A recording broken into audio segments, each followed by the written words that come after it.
dafina bawan barbacha kefan takka gadin teenya jirta filtirtu kenna kenye ya wadu fi kulak afira du yokun si wa dafina bawan dambal kulak dimsiketu anjetu nanjeti kotu makotu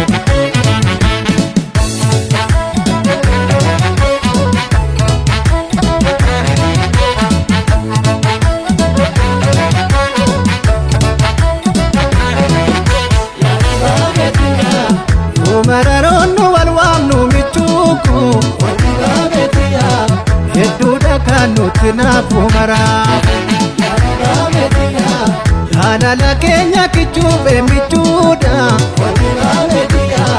Kesa wali barrerefu marefu Wadigabetia Ugade bona bisalaga Kenya Wadigabetia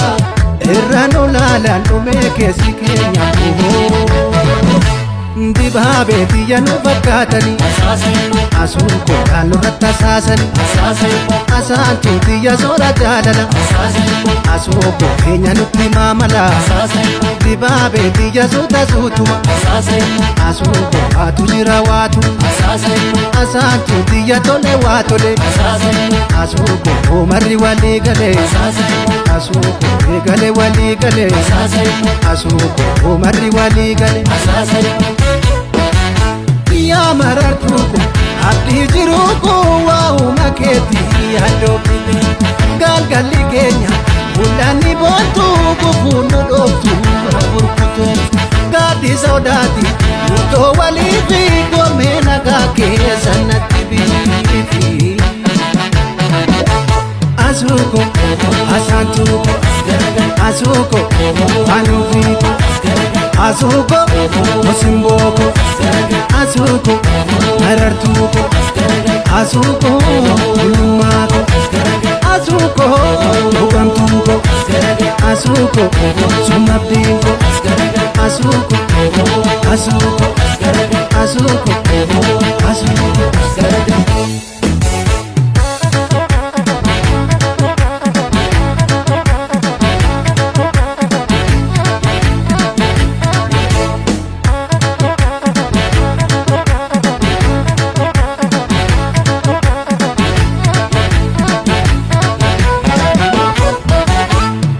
wanu fi kulak nafira do yokun si wa dafina bawan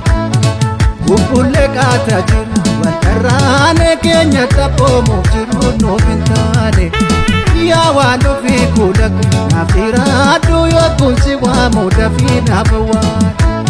Nato duga kabaja Dinziketu anjetu nanjeti kotu makotu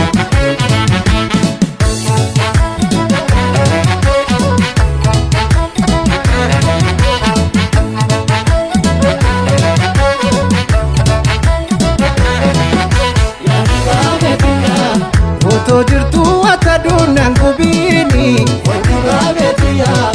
Usena nyachu fira kulumani Wadigabetia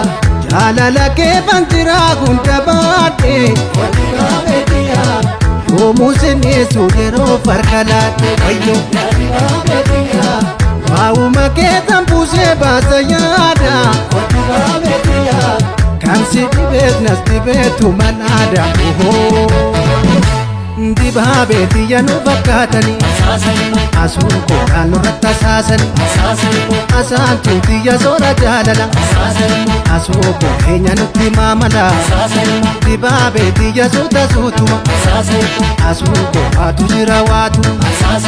asantu diya tole watole asun ko mari wali gale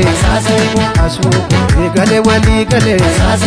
asun ko mari wali gale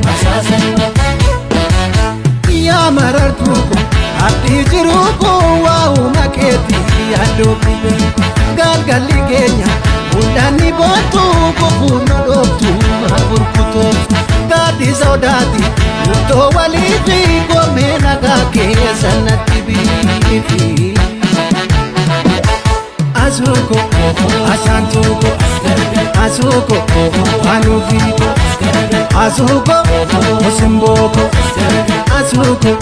Marartuuko Asuuko Bulummaako Asuuko Boqamtuuko Asuuko Sunnabdiinko Asuuko Asuuko Asuuko Asuuko